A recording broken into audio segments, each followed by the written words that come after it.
ఎవరైతే నీ సంతోషానికి అడ్డం వస్తున్నారో వాళ్ళని నీ దారి నుంచి తప్పించేస్తే నువ్వనుకున్నట్టే నీ భర్తతో హ్యాపీగా ఉండొచ్చు కదా.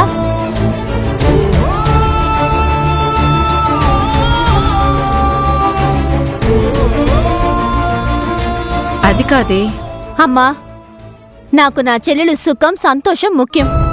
అది సంతోషంగా ఉండాలంటే వాళ్ళు దూరం అవ్వాలి, తప్పదమ్మా. అందుకే ఇలా చెప్తున్నాను, లేదా ఇది జీవితాంతం ఏడుస్తూ బ్రతకాలి. అక్క చెప్పిన దాంట్లో తప్పే లేదు. శివకు వాళ్లను దూరం చేయకపోతే నేనిక జీవితాంతం ఏడుస్తూనే ఉండాలి.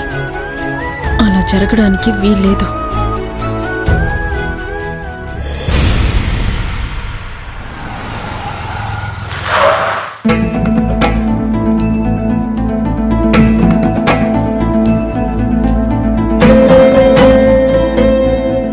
కావేరి, నువ్వు లోపలికి పద, నేను కార్ ఇచ్చేసి వస్తాను.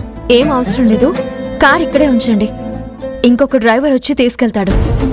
నేను ఫోన్ చేసి చెప్తాను. ఈ పాటికే అందరూ వెళ్ళిపోయింటారు కావేరి. అయితే రేపు పొద్దుటే తీసుకెళ్తారు. రేపు కూడా వేరే డ్రైవర్ వచ్చి తీసుకెళ్తాడు. ఎందుకంటే 2 రోజులు మీరు లీవ్ తీసుకుంటారు. అదేంటి కావేరి? అవును అర్జున్ బాబు, రేపు బోనాల పండుగ. మీరు మాతో పాటు గుడికి రండి, ప్రశాంతంగా ఉంటుంది. ఆ యమజ సెలవు ఇవ్వదు కావేరి. అడిగితే ఖచ్చితంగా గొడవ చేస్తుంది. అవన్నీ నేను చూసుకుంటాను అర్జున్ బాబు. మీరు లోపలికి రండి. తలనొప్పి అన్నారు కదా, ఇలాచీ టీ ఇస్తాను. కార్ పక్కన పార్క్ చేసి వస్తాను. రండి.